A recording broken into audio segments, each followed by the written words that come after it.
അപ്പോൾ 20,000 കാറ്റഗറി അത്യാവശ്യം ഇപ്പോൾ കൊഴുത്തു, അതായത് ഇപ്പം അത്യാവശ്യം നല്ലൊരു കാറ്റഗറി ആയി മാറി. അതായത് കഴിഞ്ഞ 2-3 വർഷത്തിനേലും ഒത്തിരി ഇമ്പ്രൂവ്മെന്റ്, അതായത് 2019-20 വൈബ് ഇപ്പം ഈ ഒരു 24 കിട്ടി. വളരെ സന്തോഷം. അപ്പൊ അതിനകത്ത് ഇപ്പൊ ലാസ്റ്റ് ആയിട്ട് പുതിയൊരു അതിഥിയും കൂടെ വന്ന് റിയൽമി നാർസോ 70 ടർബോ. അതെ, ഞാൻ കുറെ തവണ പ്രോ എന്നാണ് പറഞ്ഞത്, പിന്നെ ഞാനത് കട്ട് ചെയ്താണ് ഒരു തരത്തിൽ ടർബോ എന്നാക്കിയത്. അമ്മമാർക്ക് അതിനെ പേരിടുന്നതിന് വലിയ ദണ്ണമൊന്നുമില്ല. പിന്നെ ഇനിയിപ്പം അടുത്ത സാധനം ഇട്ടുകൊണ്ടിരിക്കും. ഇനിയിപ്പോൾ ടർബോ മാക്സിമം എന്നായിരിക്കും. അപ്പൊ എന്തായാലും നമുക്ക് ഈ ഒരു സാധനത്തിന് അൺബോക്സിംഗ് ചെയ്ത് ഇതിന്റെ ആത്മാവ് ഊറ്റം. ബൈ ഇത് ഇന്ത്യൻ റീറ്റെയിൽ യൂണിറ്റ് ആണ്, അതായത് കാശ് കൊടുത്ത് മേടിച്ച ഫോണാണ്. For the reference. അതെ, മൊത്തത്തിൽ മഞ്ഞമയമാണ്. ഓഫ് കോഴ്സ് ആദ്യമേ ഫോണുണ്ട്, ഫോൺ നമുക്കിവിടെ മാറ്റി വെക്കാം. സിം ഇജക്ടർ ടൂൾ, ബുക്കും പേപ്പറും, അത്യാവശ്യം വലിയ കുഴപ്പമില്ലാത്തൊരു ക്വാളിറ്റി TP കേസ് ഉണ്ട്. അതെ, കുഴപ്പമില്ല. 45 വാട്ട്സിന്റെ fast charger, type A to type C cable ആണ്. സോ പെട്ടിയിൽ ഇത്രയുമായിരുന്നു. ഇനി നമുക്ക് ഫോണിലേക്ക് വരാം. ഇതാണ് ഫോൺ. അതെ, അപ്പോൾ ഇനീഷ്യലി നിങ്ങളൊക്കെ ഒന്ന് കാണിക്കുവാണെങ്കിൽ ഇതിങ്ങനെ ഇരിക്കും. സോ ഇനീഷ്യലി പറയുകയാണെങ്കിൽ ഒരു വെറൈറ്റി ബാക്ക് പാനൽ എന്ന് തന്നെ പറയാം. അതായത് ഒരു സ്ക്വയറിഷ് ഒക്കെ വെച്ച്, അതെ ഇതുവരെയും അതായത് പല രീതിയിൽ ബ്രാൻഡുകൾ ശ്രമിക്കുന്നുണ്ട് ഈ ബോക്സ് പോലെയൊക്കെ കൊണ്ടുവന്ന്. അപ്പം അതിനകത്തൊരു വെറൈറ്റി ടൈപ്പ് ഓഫ് ഒരു ക്യാമറ സിസ്റ്റമാണ്, മീൻസ് ക്യാമറ അറേഞ്ച്മെൻ്റ് ആണ് ഈ ഒരു ഫോണിൽ ചെയ്തേക്കുന്നത്. എന്തായാലും നമുക്ക് ഈ ഒരു ഫോണിൻ്റെ ബാക്കി ആത്മാവ് ഊറ്റിയിട്ട് ചർച്ച ചെയ്യാം. സോ അങ്ങനെ നമ്മൾ നാർസോ 70 ടർബോയുടെ ആത്മാവ് ഊറ്റിയിരിക്കുകയാണ്. അതെ, അപ്പോൾ നമുക്ക് ഇതിൻ്റെ ചർച്ച നടത്താം. അപ്പോൾ ആദ്യമേ സബ്സ്ക്രൈബ് ചെയ്യുക. നിങ്ങൾ സബ്സ്ക്രൈബ് ചെയ്യണം. ഇനിയും ഇങ്ങനത്തെ ലേറ്റസ്റ്റ് ഫോൺസ് നമുക്ക് കൊണ്ടുവരാം. അതേപോലെ തന്നെ നമുക്ക് ഫ്രാങ്ക് ആയിട്ടുള്ള ഒപ്പീനിയൻസും ഷെയർ ചെയ്യാൻ സാധിക്കും. So your subscription is very important. എത്ര പെട്ടെന്ന് 100K അടിക്കുകയാണെങ്കിൽ നമുക്ക് പൊളിക്കാം. അത് വി വിൽ ഒരു പവറിലെത്തുമായിരിക്കും. അപ്പോൾ നേരെ കാര്യത്തിലേക്ക് കടക്കാം. First build and design. So build and ഡിസൈനിൽ നോക്കിക്കഴിഞ്ഞാൽ പ്ലാസ്റ്റിക് ബാക്ക് ആണ്, പ്ലാസ്റ്റിക് ഫ്രെയിം ആണ്. ക്യാമറ ലേഔട്ട് എനിക്ക് ഓക്കെ, വലിയ കുഴപ്പമില്ല, നല്ലൊരു വെറൈറ്റി ലേഔട്ടാണ് തോന്നുന്നു. എനിക്ക് പേഴ്സണലി പ്രശ്നങ്ങളൊന്നും തോന്നുന്നില്ല. അപ്പോൾ നമ്മൾക്ക് ഫോൺ കൈ വെക്കുമ്പോൾ ഇവിടെ ഹോൾഡ് ചെയ്യാം, നമുക്ക് റെസ്റ്റ് ആയിട്ട് ഇങ്ങനെ നിൽക്കും. അതൊരു നല്ല കാര്യമാണ്. 7.6 മില്ലിമീറ്റർ തിക്നെസ് ആണ്, 186 ഗ്രാമാണ് ഈ ഒരു ഫോണിന്റെ വെയിറ്റ്. എനിക്ക് ഇൻഹാൻഡ് ഫീലൊക്കെ വളരെ അടിപൊളിയായിട്ട് തോന്നുന്നു. പിന്നെ ഇത് ഇച്ചിരി ഒരു എഡ്ജ്, ഒരു ബോക്സി ടൈപ്പാണ്. അതായത് അത്യാവശ്യം ഷാർപ്പ് എഡ്ജസ് എന്നൊക്കെ വേണം പറയാം. അപ്പോൾ നമ്മൾ കൈ ഹോൾഡ് ചെയ്യുമ്പോൾ ചെറിയൊരു വേദനയൊക്കെ എടുക്കും. അതായത് കവറിട്ടാൽ കുഴപ്പമൊന്നുമില്ല, ഞാൻ പറഞ്ഞതാണ്. ഇതിൻ്റെ ഫ്രെയിമിൻ്റെ ഒരു സെറ്റപ്പ്, ഐഫോൺ ഇങ്ങനത്തെ സംവിധാനം കൊണ്ടുവന്ന തൊട്ട് പിന്നെ എല്ലാമാരും ഇതേപോലെ തന്നെ എന്ത് ചെയ്യാം. അപ്പോൾ അതിൻ്റെ ഒരു ബുദ്ധിമുട്ടുണ്ട്. വേറെ പ്രശ്നങ്ങളൊന്നുമില്ല, കവറിട്ട് യൂസ് ചെയ്ത പ്രശ്നമൊന്നുമില്ല. സോ പോർട്സ് ആൻഡ് ബട്ടൺസ് നോക്കിക്കഴിഞ്ഞാൽ റൈറ്റ് സൈഡിൽ നമുക്ക് വോളിയം റോക്കേഴ്സും ഉണ്ട്, പവർ ബട്ടണും ഉണ്ട്. താഴത്തേക്ക് നോക്കി കഴിഞ്ഞാൽ നമുക്ക് ടൈപ്പ് C പോർട്ട് ഉണ്ട്, ഹൈബ്രിഡ് സിം സ്ലോട്ട് ആണ്. അതേപോലെ തന്നെ നമുക്ക് സ്പീക്കർ ഗ്രില്ലുണ്ട്. ലെഫ്റ്റ് സൈഡിൽ പ്രത്യേകിച്ച് ഒന്നുമില്ല. മേളിലേക്ക് നോക്കിയാൽ 3.5mm ജാക്ക് ഉണ്ട്. അതെ, അതിഥി വന്നിരിക്കുകയാണ്, വിളിക്കാത്ത അതിഥി. പിന്നെ ഡുവൽ സ്റ്റീരിയോ സ്പീക്കേഴ്സ് ആണ്, അതേപോലെ തന്നെ നോയിസ് ക്യാൻസലേഷൻ മൈക്കും ഉണ്ട്. സോ അടുത്തായിട്ട് നമുക്ക് ഈ ഫോണിന്റെ ഓഡിയോ ഡിപ്പാർട്ട്മെന്റ് നോക്കാം. ഡുവൽ സ്റ്റീരിയോ സ്പീക്കേഴ്സ് ആണ്.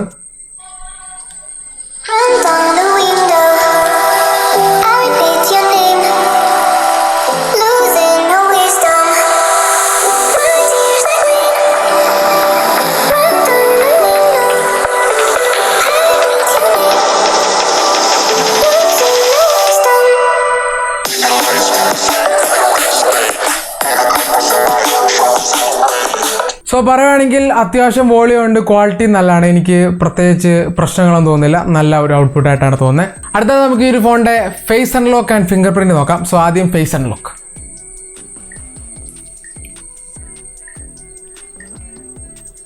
ഇനി finger print.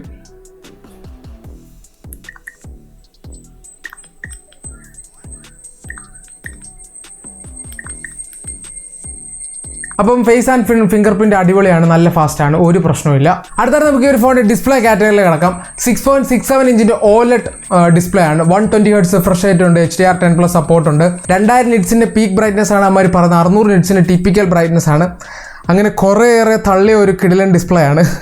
Anyway real life യൂസേജിൽ brightness അടിപൊളിയാണ്, ഒരു പ്രശ്നവും ഞാൻ ഫേസ് ചെയ്യില്ല. ബ്രൈറ്റ്നസ് ഒക്കെ അടിപൊളി പക്കയാണ്. അതുപോലെ തന്നെ സ്ക്രീൻ വിസിബിലിറ്റി, വെയിലത്ത് നിന്നാലും ഒരു പ്രശ്നമില്ല, നിങ്ങൾക്ക് നന്നായിട്ട് സ്ക്രീൻ വിസിബിൾ ആയിട്ട് കാണാം. 2000 നിറ്റ്സ് എനിക്കറിയത്തില്ല, ചിലപ്പോൾ HDR-ലായിരിക്കാം വരുന്നത്. പക്ഷെ എന്നാലും ഈ നമ്പേഴ്സ് അല്ലാതെ റിയൽ ലൈഫിലും ബ്രൈറ്റ് ആണ്, അതാണ് കാര്യം. ഡിസ്പ്ലേ അടിപൊളിയാണ്, AMOLED ഡിസ്പ്ലേ എല്ലാ സെറ്റപ്പും ഉണ്ട്, നല്ല പഞ്ചി കളേഴ്സ് എല്ലാ സെറ്റപ്പും ഉണ്ട്, ഒരു പ്രശ്നവും എനിക്ക് തോന്നുന്നില്ല. നല്ല ക്വാളിറ്റി OLED ഡിസ്പ്ലേ ആണ്. പിന്നെ സ്ക്രീൻ റിഫ്രഷ് റേറ്റ് 120 Hz ആണ്. ഓട്ടോയിൽ ഞാൻ കുറച്ച് യൂസ് ചെയ്ത് നോക്കി, ഓട്ടോ കുഴപ്പമില്ല, പക്ഷെ ഓട്ടോയിലും കുറച്ചുകൂടെ ബെറ്റർ 120 Hz ഇടുന്നതാണ്. 120 Hz ഇടുവാണെങ്കിൽ വളരെ സ്മൂത്തായിട്ട് കാര്യങ്ങളെല്ലാം നമുക്ക് ചെയ്യാൻ പറ്റും. സോ ഡിസ്പ്ലേ കാറ്റഗറിയിലൊന്നും പറയാനില്ല. അടുത്തത് നമുക്ക് ഈ ഒരു ഫോണിൻ്റെ പെർഫോമൻസ് കാറ്റഗറിയിലേക്ക് എടുക്കാം. ഈ ഒരു ഫോണിൽ ഉള്ളത് മീഡിയാടെക്കിൻ്റെ ഡിമെൻസിറ്റി 7300 ശക്തി ചിപ്സെറ്റാണ്, അല്ല ഊർജ്ജം ചിപ്സെറ്റ് എന്നൊക്കെ പറയും. അതായത് ഡിമെൻസിറ്റി 7300 എനർജി എന്നാണ് ഇതിൻ്റെ പേര്. ഇവന്മാർ എങ്ങനെ ഇത് സാധിക്കുന്നെന്നുള്ളത്, ഇത് എന്ത് ക്ലാസ്സിലൂടെയാണ് ഇവർക്ക് ഈ ഒരു നോളജ് കിട്ടിയത്? ഈ എനർജി വേറെ പ്രോയ്, പിന്നെ വേറെ എന്തോ തേങ്ങ അൾട്ര, അതെ ഇങ്ങനെയൊക്കെ ഒന്നും പറയല്ല. എനിവേ പേരിനകത്തൊന്നുമില്ല, ശരിയാണ്. അപ്പം ഞാൻ പറഞ്ഞതേ ഉള്ളൂ. LPDDR4X റാം ടൈപ്പാണ്. UFS 3.1 സപ്പോർട്ടുണ്ട്. ഈ ഒരു പ്രൈസ് റേഞ്ചിൽ 3.1 അത് കയ്യടി അർഹിക്കുന്നുണ്ട്. AnTuTu സ്കോറിലേക്ക് നോക്കി കഴിഞ്ഞാൽ 6,72,990 ആണ്. ഗീക്ക് ബെഞ്ച് സ്കോർ നോക്കി കഴിഞ്ഞാൽ 1038 ആണ് സിംഗിൾ കോർ സ്കോർ, 2888 ആണ് മൾട്ടി കോർ സ്കോർ. നല്ല സ്കോറാണ്. ഇനി CPU ത്രോട്ടിലിംഗ് ടെസ്റ്റ് ഞാൻ 15 മിനിറ്റ്സിന് ചെയ്ത് നോക്കി. 80% സ്റ്റെബിലിറ്റിയാണ് എനിക്ക് കിട്ടിയത്. 80% ഞാൻ കുഴപ്പമില്ലെന്നേ പറയുള്ളൂ. കാരണം ഇവിടെ 7+ Gen 3 സ്നാപ്ഡ്രാഗൺ എന്ന് പറയുന്നവന്മാർ തന്നെ 67, 69 ഒക്കെയാണ് എനിക്ക് ഔട്ട്പുട്ട് ഇടുന്നത്. അപ്പം ഓഫ് കോഴ്സ് മീഡിയാടെക് ഈസ് ഫൈൻ എന്നേ ഞാൻ പറയുള്ളൂ. അല്ലാതെ സ്നാപ്ഡ്രാഗൺ ഈ പറഞ്ഞ പോലെ സ്റ്റേബിൾ ആണെന്ന് ഞാൻ ഇത്ര നാൾ അതാണ് ഞാൻ വാദിച്ചുകൊണ്ടിരുന്നത്. പക്ഷേ റിയൽ ലൈഫിൽ നമുക്ക് അങ്ങനൊന്നും കാണുന്നില്ല. പക്ഷേ യൂസ് കേസിൽ കുഴപ്പമില്ല. ഈ ഒരു ആപ്ലിക്കേഷൻ ടെസ്റ്റ് ചെയ്യുമ്പോൾ എപ്പോഴും അങ്ങനെയാണ്. എന്തായാലും 80% പ്രശ്നമൊന്നുമില്ല. ഇനി പെർഫോമൻസിന്റെ കാര്യം പറയുകയാണെങ്കിൽ പെർഫോമൻസിലൊന്നും ഒരു പ്രശ്നവുമില്ല. ഈ ഒരു പ്രൈസ് റേഞ്ചിൽ നിങ്ങൾക്ക് കിട്ടാവുന്ന ഏറ്റവും ബെസ്റ്റ് ചിപ്സെറ്റുകൾ ഒന്നാണ് ഇത്. 7300 one of the best chipset ആണ് ഈ ഒരു പ്രൈസ് റേഞ്ച് 18,000. പിന്നെ ഉള്ള നമുക്ക് 6 Gen 1, 7050 തുടങ്ങിയ ചിപ്സെറ്റ് ഒക്കെ ഉണ്ട്. 6 Gen 3 ഒക്കെ ഉണ്ട്. എല്ലാം വളരെ സിമിലർ ആണ്. 7200 18,000 നമ്മുടെ IQ-നകത്തോട്ട് അത് കുറച്ചുകൂടെ ബെറ്റർ ആണ്. ബട്ട് സ്റ്റിൽ ഈ ഒരു ചിപ്സെറ്റ് ഈസ് അടിപൊളി. നിങ്ങളെ നോർമൽ ഒരു യൂസർ ആണെങ്കിൽ നിങ്ങൾക്ക് സ്മൂത്ത് ആയിട്ട് കാര്യങ്ങളൊക്കെ നീക്കാൻ പറ്റും. അതായത് വളരെ സ്മൂത്ത് ആണ്, വളരെ റെസ്പോൺസീവ് ആണ്. ഒരു രീതിയിലുള്ള ലാഗ്സ് ഞാൻ ഫേസ് ചെയ്തിട്ടില്ല. സോ അത്യാവശ്യം നല്ല ചിപ്സെറ്റാണ്. എനിക്ക് പേഴ്സണലി ഇഷ്ടപ്പെട്ടു. ഈ ഒരു ഫോണിന്റെ പെർഫോമൻസ് കാറ്റഗറി അത്യാവശ്യം നല്ലതാണ്. അതാണ് കൂടുതൽ തള്ളിയത്. ഇനി ഗെയിമിങ്ങിലേക്ക് വരണമെങ്കിൽ നമുക്ക് BGMI ഉണ്ട്. BGMIയിൽ സ്മൂത്ത് പ്ലസ് എക്സ്ട്രീം പ്ലസ് ഉണ്ട്. അതായത് 18,000 രൂപയുടെ ഫോണിൽ 90 FPS സപ്പോർട്ട് ഉണ്ട്. സത്യം പറഞ്ഞാൽ ഞാൻ അതിശയിച്ചു പോയി. പിന്നെ അതിശയിച്ചു, പക്ഷേ അതിശയിച്ചതിൽ എനിക്കത്ര ഒരു സാറ്റിസ്ഫാക്ഷൻ ഇല്ല. അതിലേക്ക് ഞാൻ വരാം. പിന്നെ ഓഫ് കോഴ്സ് നിങ്ങൾക്ക് സ്മൂത്ത് എക്സ്ട്രീമും കിട്ടും. അൾട്രാ HD വരെ നിങ്ങൾക്ക് ചെയ്യാൻ പറ്റും. മീൻസ് ഗെയിം കളിക്കാൻ പറ്റും. എനിവേ എക്സ്ട്രീം പ്ലസ് 90 FPS പറ്റി പറയുകയാണെങ്കിൽ 90 FPS game play is okay, smooth ആണ്. പക്ഷേ കുറച്ച് നേരത്തേക്ക് മാത്രം. അതായത് എൻ്റെ ഒരു ടെസ്റ്റിൽ ഒരു 10-15 മിനിറ്റ് വരെ ഏകദേശം 87, 85 to 90 FPS ഇതിങ്ങനെ ഷിഫ്റ്റ് ചെയ്ത് നിൽക്കും. കുറച്ച് കഴിയുമ്പോൾ ഫോൺ കുറച്ച് വാമായി കഴിഞ്ഞ് കഴിയുമ്പോൾ 69, അതായത് ഒരു 60 above 70 താഴെ ഈ ഒരു FPS ലെവലാവും 90 FPS. അത് ഓക്കെ, അണ്ടർസ്റ്റാൻഡബിൾ ആണ്. കാരണം ഈ ഒരു ചിപ്സെറ്റ് അത്രയ്ക്ക് ഇല്ല. പക്ഷേ 90 FPS അവർ ഓപ്ഷൻ തന്നെ, അതായത് തുമ്പിയെ കൊണ്ട് കല്ലെടുപ്പിക്കുന്ന ഒരു സംവിധാനമാണ്. ബട്ട് സ്റ്റിൽ തുമ്പി വലിയ കുഴപ്പമില്ലാതെ കല്ലെടുക്കുന്നുണ്ട്. ഇപ്പം ഞാനിപ്പം എൻ്റെ ടെസ്റ്റിൽ ഒരു 20 മിനിറ്റ് 25 മിനിറ്റ് ടെസ്റ്റ് ചെയ്തിട്ടും ഈ 69 ഒക്കെ വലിയ കുഴപ്പമില്ല. 70 റേഞ്ചിലൊക്കെ വലിയ കുഴപ്പമില്ലാതെ FPS നിൽക്കുന്നുണ്ട്. സോ കുഴപ്പമില്ല എന്നേ എനിക്ക് പറയുള്ളൂ. പക്ഷേ നമ്മൾ സ്മൂത്ത് എക്സ്ട്രീം 60 FPS കളിക്കുകയാണെങ്കിൽ ഈ ഒരു പ്രൈസ് റേഞ്ചിൽ ഇത് വളരെ സ്റ്റേബിളാണ്. അത് സത്യം പറഞ്ഞാൽ അതെനിക്ക് പറയേണ്ടി വരും. കാരണം ഞാൻ ടെസ്റ്റ് ചെയ്തിട്ട് 57 to 60 FPS തന്നെ ഞാൻ 1 hour ഗെയിം പ്ലേ നടത്തി. വളരെ സ്റ്റേബിൾ ആയിട്ടുള്ള ഗെയിം പ്ലേ ആണ്. അതായത് 57 to 60 FPS തന്നെ ഗെയിം നിന്നു. അതായത് നിങ്ങൾക്ക് സ്മൂത്ത് ആയിട്ട് BGMI ഒക്കെ കളിക്കാൻ സാധിക്കുന്നതാണ് ഞാൻ ഉദ്ദേശിച്ചത്. പിന്നെ 90 FPS ഹീറ്റിങ്ങിനെ പറ്റി പറയുകയാണെങ്കിൽ 90 FPS അത്യാവശ്യം ഫോൺ വാമല്ല, ഒരു ചെറിയൊരു മൈനർ ഹീറ്റിങ്ങിലേക്ക് വരും ഫോൺ. 90 FPS കളിക്കുകയാണെങ്കിൽ അത്യാവശ്യം എനിക്ക് ചെറിയൊരു ചൂട് അനുഭവപ്പെട്ടു. 60 FPS പ്രശ്നങ്ങളില്ല. അതായത് 60 FPS സാധാരണ നമ്മളെപ്പോഴും ഫോൺ വാം ആവും എന്ന് പറയുന്ന സ്കീം എനിക്ക് പറയാനുള്ളൂ. ഫോൺ വാം ആവും, അതായത് 60 FPS ഗെയിം പ്ലേയിൽ. 90 FPS കുറച്ചുകൂടെ നിങ്ങൾക്ക് ഹീറ്റ് പ്രതീക്ഷിക്കാം. പിന്നെ ഞാൻ പറഞ്ഞ പോലെ ചിലവർക്ക് ഞാൻ പറഞ്ഞില്ല, ചെറിയ ഹീറ്റ് വലിയ ഹീറ്റായിട്ട് തോന്നുന്ന കുറേ ആൾക്കാരുണ്ട്. അങ്ങനെയുള്ളവർക്ക് ഇത് നല്ല ഹീറ്റിംഗ് ആയിട്ട് തോന്നാം 90 FPS. സോ അല്ലാതെ നിങ്ങൾക്ക് ചെറിയ ഹീറ്റിംഗ് ആയിട്ട് തോന്നാം. അതാണ് എനിവേ മീൻസ് എൻ്റെ ഒരു ടെസ്റ്റ് കേസിൽ ഞാൻ പറയുകയാണെങ്കിൽ 90 FPS അത്യാവശ്യം ഒരു ഹീറ്റിംഗ് ഉണ്ട്. പക്ഷേ 60 FPS സ്മൂത്താണ്. വേറെ real life usage camera use ചെയ്യുമ്പോൾ അല്ലെങ്കിൽ ഫോൺ പെർഫോമൻസ് പരമായിട്ടുള്ള എന്ത് യൂസ് ചെയ്താലും അല്ലെങ്കിൽ നമ്മളിപ്പോൾ സോഷ്യൽ മീഡിയ സ്ക്രോൾ ചെയ്യുക അങ്ങനെയൊന്നും ഹീറ്റൊന്നുമില്ല, ഒരു പ്രശ്നമില്ല. പിന്നെയുള്ള ചാർജ് ചെയ്യുമ്പോൾ ഹീറ്റ് നന്നായിട്ട് വരുന്നുണ്ട്. അത് എന്നാന്ന് എനിക്ക് മനസ്സിലായില്ല. അത് ഫോൺ ചാർജ് ചെയ്തിട്ട് അത് ഞാൻ കുറച്ച് കഴിഞ്ഞ് തൊട്ട് നോക്കിയപ്പോൾ തന്നെ അത്യാവശ്യം നല്ല രീതിയിൽ ചൂടായി. എന്നാന്ന് എനിക്ക് മനസ്സിലാകുന്നില്ല. എനിവേ അത് ഈ ഞാൻ പറഞ്ഞല്ലോ ഇപ്പോൾ 90 FPS ആ രീതി ആ ഒരു ഹീറ്റ് ഉണ്ടല്ലോ, ആ ലെവൽ ഹീറ്റ് വന്നു. അതിന് ഇച്ചിരി കൂടിയ വന്നെന്ന് തോന്നുന്നു. അടുത്താണ് നമുക്ക് ഈ ഒരു ഫോൺ ക്യാമറ കാറ്റഗറിയിൽ നോക്കാം. 50 മെഗാപിക്സലിലെ പ്രൈമറി സെൻസറാണ്. കമ്പനി ഏതാണെന്ന് അറിയത്തില്ല. 2 മെഗാപിക്സൽ AI ക്യാമറ ഉണ്ട്. AI കാണുമ്പോൾ 3 എണ്ണം തോന്നും, പറ്റീരാണ്. എന്താണോ എനിക്കൊന്നും പറയാനില്ല. ഇതിപ്പം വന്ന് ഒരെണ്ണം ഡമ്മിയാണ്. അതാണ് എനിക്കൊന്ന് ഫ്ലിക്കർ സെൻസറാന്ന് തോന്നുന്നത്. അതെ, എനിവേ അതാണ് ഇപ്പോഴത്തെ അവസ്ഥ. പോട്ടെ. അപ്പോൾ ക്യാമറ ഔട്ട്പുട്ട് എന്ന് പറഞ്ഞാൽ അത്യാവശ്യം അതിശയിപ്പിക്കുന്ന ഒരു ഔട്ട്പുട്ടായിരുന്നു. അതായത് ലാൻഡ്സ്കേപ്പ് ഫോട്ടോസ് ഞാൻ എടുത്ത് നോക്കി, അതായത് നോർമലും എടുത്തു, 50 മെഗാ പിക്സൽ എടുത്തു, കുറച്ച് ഷോട്ട്സ് എടുത്ത് കഴിഞ്ഞപ്പോൾ തന്നെ എനിക്ക് മനസ്സിലായ കാര്യം എന്ന് വെച്ചാൽ നല്ല ക്വാളിറ്റി ഫോട്ടോസ് ആണ്. ഇതിനകത്ത് ആകെ ഒരു കാര്യം പറയാനുള്ളത് നല്ല ഗ്രീനിഷ് ആയിട്ടാണ്, അതായത് പച്ചപ്പിനെ കുറച്ചുകൂടെ പച്ചപ്പിച്ച് കാണിക്കും. അതേപോലെ തന്നെ സാച്ചുറേറ്റഡ് ആണ്, ഐ പ്ലീസിങ് ഫോട്ടോസ് ആണ്. അത് നിങ്ങൾക്ക് ഇഷ്ടപ്പെടുന്ന രീതിയിലുള്ള ഫോട്ടോ ഔട്ട്പുട്ട്സ് ആണ് വരുന്നത്. ഇപ്പോൾ ഡൈനാമിക് റേഞ്ച് നോക്കുകയാണെങ്കിൽ ഞാൻ പറയത്തില്ല എക്സ്ട്രീം ഹെവി അടിപൊളി ഡൈനാമിക് റേഞ്ച് ബാലൻസ് ചെയ്യുന്നുണ്ട്. എന്നാലും നല്ല ബ്രൈറ്റസ്റ്റ് സിറ്റുവേഷൻ വന്നാൽ പോലും ആ ഒരു ഫോട്ടോ പരമാവധി ഇത് അഡ്ജസ്റ്റ് ചെയ്യുന്നുണ്ട്. അതായത് ഞാൻ ഒരു ഫോട്ടോ നിങ്ങളെ വേണേൽ കാണിച്ചു തരാം. അതായത് അത് അത്യാവശ്യം നല്ല ബ്രൈറ്റ് ആയിരുന്നു, പക്ഷെ അത് ബാലൻസ് ചെയ്ത് ഈ ഒരു ലെവലാക്കിയിട്ടുണ്ട്. പക്ഷെ അത് അടിപൊളിയാണെന്ന് പറയാൻ പറ്റത്തില്ല, പക്ഷെ അത്രയ്ക്കും ശ്രമിച്ചിട്ടുണ്ട്. സോ ഓവറോൾ അതിൻ്റെ ഔട്ട്പുട്ട് എനിക്ക് വളരെ അടിപൊളിയായിട്ടാണ് തോന്നിയത്. അതുപോലെ മാക്രോ ഫോട്ടോസ് നോക്കി കഴിഞ്ഞാൽ അത്യാവശ്യം നല്ല ബ്ലറായിട്ടുള്ള മാക്രോ ഫോട്ടോസ് നിങ്ങൾക്ക് കിട്ടും. അത്യാവശ്യം വലിയ നല്ല ഫോട്ടോസാണ് കിട്ടുന്നത്. അതുപോലെ ഹ്യൂമൻ സബ്ജക്റ്റിലേക്ക് പോകുകയാണെങ്കിൽ അതായത് skin tone, especially skin tone അത്യാവശ്യം നല്ല രീതിയിൽ തന്നെ മാനേജ് ചെയ്യുന്നുണ്ട്. ഒരു 90% ആക്യുറേറ്റിൽ ആ സ്കിൻ ടോൺസ് മാനേജ് ചെയ്ത് കറക്റ്റ് സ്കിൻ ടോൺ തന്നെ കാണിക്കുന്നുണ്ട്. നോഡ് 4 സ്കിൻ ടോൺ വളരെ കുറച്ചുകൂടെ വൈറ്റിഷ് ആയിരുന്നു. ആക്ച്വലി നോഡ് 4 നമ്മൾ കാണിച്ച ആ സാമ്പിൾസിന്റെ ഹ്യൂമൻ സബ്ജക്ട് ഫോട്ടോസിനേലും കുറച്ചുകൂടെ കൂടുതൽ ആക്യുറേറ്റ് ആയിട്ട് ഈ ഒരു 18,000 ഫോണിന് പ്രൊഡ്യൂസ് ചെയ്യാൻ പറ്റുന്നുണ്ട് സ്കിൻ ടോൺസ്. അത് അതിശയിപ്പിക്കുന്ന ഒരു കാര്യമാണ്. കാരണം എന്തുകൊണ്ട് അവർക്ക് പ്രോസസ് ചെയ്യാൻ പറ്റുന്നില്ല? ഈ ഒരു 18 രൂപയ്ക്ക് ഇവരെ എങ്ങനെ പ്രോസസ് ചെയ്യുന്നു? വലിയൊരു ചോദ്യമാണ്. ഇനി നൈറ്റ് ഫോട്ടോസ് പറയുന്നത് നൈറ്റ് ഫോട്ടോസ് ഒരു ഡീസന്റ് ലെവൽ എന്നൊക്കെ പറയാനുള്ളത്, അതായത് നൈറ്റ് മോഡിൽ എടുക്കും, കുറച്ചുകൂടെ ഇച്ചിരി നോയ്സ് ഒക്കെ ഉണ്ട്, അതൊരു ഡീസന്റ് ലെവൽ ഫോട്ടോസ്, കൂടുതലൊന്നും പറഞ്ഞാൽ യൂസബിൾ ആയിട്ടുള്ള ഫോട്ടോസ് കിട്ടും. ഇനി സെൽഫി ക്യാമറയിലേക്ക് പറയുകയാണെങ്കിൽ 16 മെഗാ പിക്സൽ സെൽഫി ക്യാമറയാണ്. സെൽഫി ക്യാമറയിലേക്ക് നോക്കുകയാണെങ്കിൽ ഞാൻ ഡീസന്റ് എന്ന് പറയുള്ളൂ, അതായത് ഒരു എക്സലന്റ്, വെരി ഗുഡ് അതിന്റെ താഴെ ഡീസന്റ്, ആ ഒരു ലെവലിൽ ഞാൻ പറയുള്ളൂ. പക്ഷേ ചില സമയത്ത് നമ്മൾ വ്യൂ ഫൈൻഡർ പൊട്ടയായിട്ട് കാണും, പക്ഷേ ഇതിന്റെ പ്രോസസ്സിങ് കഴിയുമ്പം അതിശയിപ്പിക്കുന്ന ഫോട്ടോസ് വരാറുണ്ട്. അങ്ങനെ ഞാനൊരു 1-2 ഫോട്ടോസ് എടുത്ത് ഒരെണ്ണം പാളിപ്പോയി, ഒരെണ്ണം നല്ല രീതിയിൽ ബ്ലോൺ ഔട്ട് ആയി പോയി, പക്ഷെ ഒരെണ്ണം നന്നായിട്ട് ബാലൻസ് ചെയ്തു. അപ്പോൾ എനിക്ക് മനസ്സിലായ ഒരു കാര്യം എന്ന് വെച്ചാൽ ഇതും ഒരു hit and miss type of selfie camera. അതിപ്പോൾ റെയറിലാണെങ്കിലും ഒരു പരിധി വരെ അങ്ങനെയാണ് കേട്ടോ. മീൻസ് അവിടെ കുറച്ചുകൂടെ ബെറ്റർ ആണ്, പക്ഷേ സെൽഫിയുടെ കാര്യമാണ് ഞാൻ പറഞ്ഞത്. അതായത് ഒരു 10 ചിലപ്പോൾ ഒരു 7 ഒക്കെ വലിയ കുഴപ്പമില്ലാതൊക്കെ കിട്ടും, 3 ചിലപ്പോൾ പാളി പോകാൻ സാധ്യതയുണ്ട്, 3 ചിലപ്പോൾ ഒരു 4 പാളി പോകാൻ സാധ്യതയുണ്ട്. പക്ഷെ എന്നാൽ പോലും ഈ ഒരു പ്രോസസ്സിങ് കൊള്ളാം. പക്ഷേ സെൽഫി ക്യാമറ ഓവറോൾ എനിക്ക് അത്രയ്ക്ക് അങ്ങോട്ട് ഇഷ്ടപ്പെട്ടിട്ടില്ല. പിന്നെ ഈ ഒരു പ്രോസസ്സിങ്ങിന്റെ കാര്യം എടുത്തു പറയണമെന്ന് എനിക്ക് തോന്നി. കാരണം ഞാൻ ഇത്രയും നാളും സെൻസറിനെ എപ്പോഴും കുറ്റം പറയായിരുന്നു, അത് ഒമിനിവിഷൻ ആയതുകൊണ്ട് പൊട്ടെ എന്നുള്ളൊരു സ്കീം പറയുന്നത്. പക്ഷേ ഇനി തൊട്ട് ഞാനത് പിൻവലിക്കുകയാണ്. കാരണം എന്താണെന്ന് അറിയത്തില്ല, ഈ വർഷം എസ്പെഷ്യലി ഈ വർഷം ഒക്കെ ഇറക്കിയ ഫോണിന്റെ ഫോട്ടോ പ്രോസസ്സിംഗ് എന്ന് പറഞ്ഞാൽ അത്യാവശ്യം നല്ല ഇമ്പ്രൂവ്മെന്റ് ആണ്. ഇപ്പോൾ മോട്ടോയുടെ ആണെങ്കിലും OnePlusന്റെ കുറേ ഫോൺസിന് ഞാൻ ശ്രദ്ധിച്ചായിരുന്നു, അതായത് വ്യൂ ഫൈൻഡറിൽ ഒന്ന് കാണിക്കും, പക്ഷേ സെൻസർ പ്രോസസ്സ് ചെയ്ത് ഇവരുടെ ഒരു പ്രോസസ്സിംഗ് ആൽഗോറിതത്തിനകത്ത് കയറി കഴിയുമ്പോൾ നല്ല ഔട്ട്പുട്ട് വരുന്നുണ്ട്. അപ്പം കമ്പനികൾ ഇപ്പോൾ സോഫ്റ്റ്വെയറിൽ നന്നായിട്ട് മെനക്കെടുന്നുണ്ടെന്നാണ് അതിന്റെ അർത്ഥം. അതുകൊണ്ട് ഇനി സോണി വെക്കണം എന്നൊന്നും നമുക്ക് നിർബന്ധിക്കാൻ പറ്റില്ല. ഇനിയിപ്പോൾ സോണി സെൻസർ ഉണ്ടെന്ന് പറഞ്ഞിട്ടും നല്ല ഔട്ട്പുട്ട് വരണമെന്നില്ല. അത് നല്ല രീതിയിൽ പ്രോസസ്സ് ചെയ്യണം എന്നുള്ളൊരു ബോധ്യം എനിക്കും ഉണ്ട്. കാരണം ഞാനും തിരുത്തിക്കൊണ്ടിരിക്കുകയാണ് എന്നെ, സ്വാഭാവികം. അപ്പോൾ ഇതാണ് ക്യാമറയുടെ കാര്യം. പിന്നെ വീഡിയോ ക്വാളിറ്റിയിലേക്ക് നോക്കുകയാണെങ്കിൽ നമുക്ക് 4K 30 FPS റെയറിലുണ്ട്. സോ ഇതാണ് റിയൽമി നാർസോ 70 ടർബോൻ്റെ റെയർ വീഡിയോ ഫുട്ടേജ്. സോ അത്യാവശ്യം ഗ്രീനിഷ് ആയിട്ടുണ്ട് മൊത്തത്തിൽ. 4K 30 FPS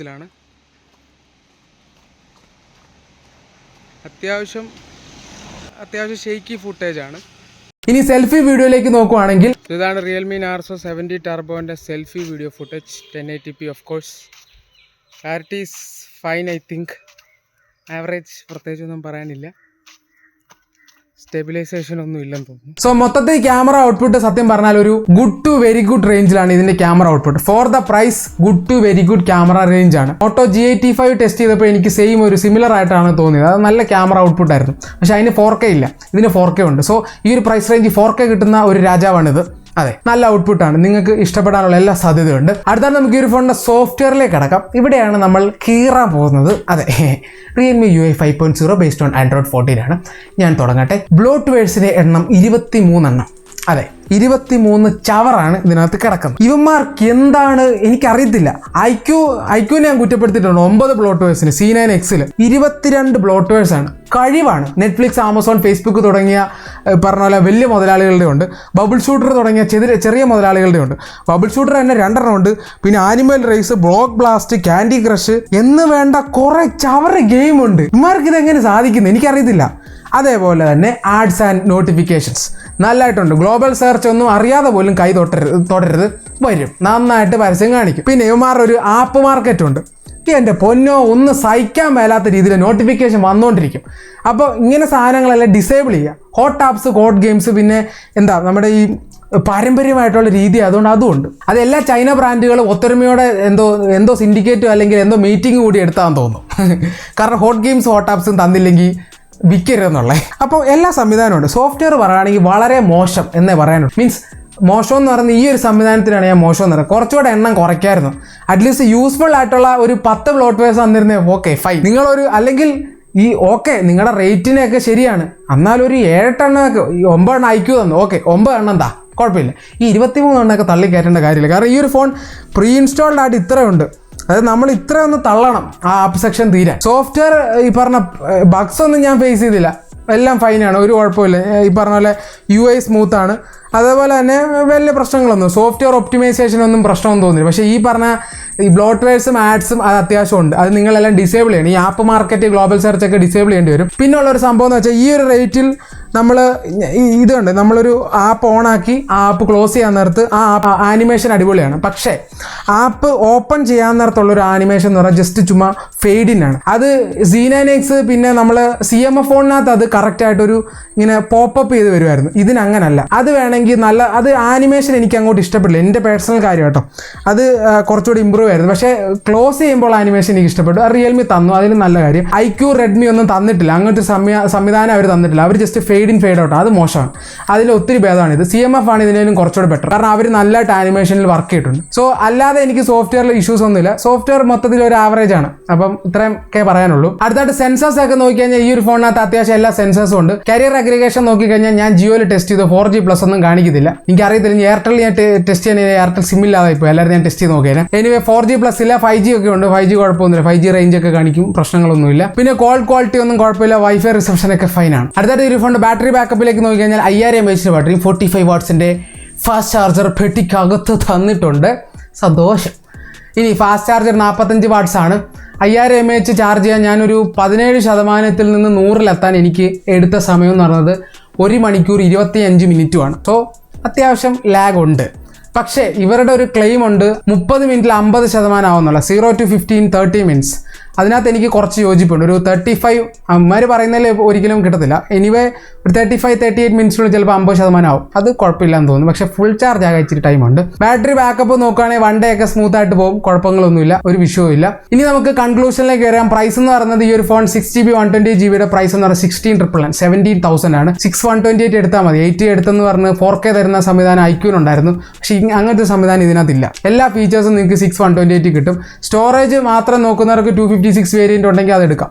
അല്ലാതെ ഞാൻ 6128 സജസ്റ്റ് ചെയ്യുള്ളൂ. കൺക്ലൂഷനിലേക്ക് വരികയാണെങ്കിൽ നിലവിൽ 15,000 16,000 17,000 ഈ ഒരു 3 ബഡ്ജറ്റ് കാറ്റഗറിയിലും ബെസ്റ്റ് ഫോൺ എന്ന് വേണമെങ്കിൽ പറയാൻ പറ്റിയ ഒരു ഫോണായിരിക്കും ഇത്. അതായത് ഈ സോഫ്റ്റ്വെയറിൻ്റെ പ്രശ്നം പ്രധാനമായിട്ട് പറയുകയാണെങ്കിൽ ഈ ഒരു പ്രശ്നം ഒഴിച്ചു കഴിഞ്ഞാൽ വലിയ കുഴപ്പമില്ലാത്തൊരു ഫോണാണ്. അതായത് അത്യാവശ്യം നല്ലൊരു ഫോണാണ്, ഒരു ഓൾറൗണ്ടർ ഫോണാണ്. ഇതേപോലെ തന്നെയാണ് നാർസോ 70 Pro. അതായത് അണ്ടർ റേറ്റഡ് ഫോണായിപ്പോയി, പക്ഷേ അടിപൊളി ഫോണായിരുന്നു. ആ ഒരു ഫോണിൻ്റെ ഇച്ചിരി കൂടിയ വെർഷൻ എന്നൊക്കെ പറയുകയാണെങ്കിൽ ആ ഒരു മഹിമ പുലർത്തിയിട്ടുണ്ട്. അതായത് അവർ അത് സ്റ്റേബിളായിട്ട് മെയിൻറ്റെയിൻ ചെയ്തിട്ടുണ്ട്. നല്ലൊരു ഫോണാണ്. സോ ഈ ഒരു ബഡ്ജറ്റിൽ ഞാൻ റെക്കമെൻഡ് ചെയ്യും. ഞാൻ എടുക്കുകയാണെങ്കിൽ ഈ ഒരു ഫോൺ എടുക്കും. വളരെ റെയർ ആയിട്ടുള്ള ഫോൺസ് നമുക്ക് പൂർണ്ണമായിട്ട് ഇഷ്ടപ്പെടുള്ളൂ. അതിനകത്ത് ഒരു ഫോണാണിത്. എന്ന് പറഞ്ഞാൽ മൊത്തം പ്രശ്നങ്ങളില്ലെന്നല്ല, സോഫ്റ്റ്വെയർ ഒരു നെഗറ്റീവാണ്. അപ്പം നന്നായിട്ട് ഡിസേബിൾ ചെയ്യാൻ അറിയണം ആപ്ലിക്കേഷൻസ് ഒക്കെ, എന്നാൽ നിങ്ങൾക്ക് ഒരു കുഴപ്പമില്ല. ക്യാമറാസ് എല്ലാം ഫൈനാണ്. പിന്നെ നല്ല പഞ്ചി കളേഴ്സാണ്. ചിലർക്ക് നാച്ചുറലാണ് ഇഷ്ടമെങ്കിൽ നാച്ചുറൽ ഉള്ള സെറ്റപ്പ് ഇതിനില്ല, പക്ഷേ നല്ല ക്യാമറ ഔട്ട്പുട്ടാണ് കിട്ടുന്നത്. എനിവേ ഇത്രയൊക്കെയാണ് ഈ ഒരു ഫോണിനെ പറ്റി പറയാനുള്ള. പെർഫോമൻസ് ഒക്കെ നൈസാണ്, ബിൽഡ് ക്വാളിറ്റിയും വലിയ കുഴപ്പമൊന്നുമില്ല. സോ ഓവറോൾ ഇതൊരു നല്ലൊരു ഓൾറൗണ്ടർ ഫോണായിട്ട് തോന്നുന്നു. നിങ്ങൾക്ക് ചെക്കൗട്ട് ചെയ്യാനാണ്. ലിങ്ക് ഞാൻ ഡിസ്ക്രിപ്ഷൻ ബോക്സിൽ കൊടുത്താൽ കേട്ടോ. അതുവഴി നിങ്ങൾ ഓർഡർ ചെയ്യുകയാണെങ്കിൽ ചാനലിന് അതൊരു ഹെൽപ്പാകും. എനിവേ ഇത്രയും പറഞ്ഞുകൊണ്ട് പുതിയൊരു വീഡിയോ ആയിട്ട് എല്ലാവർക്കും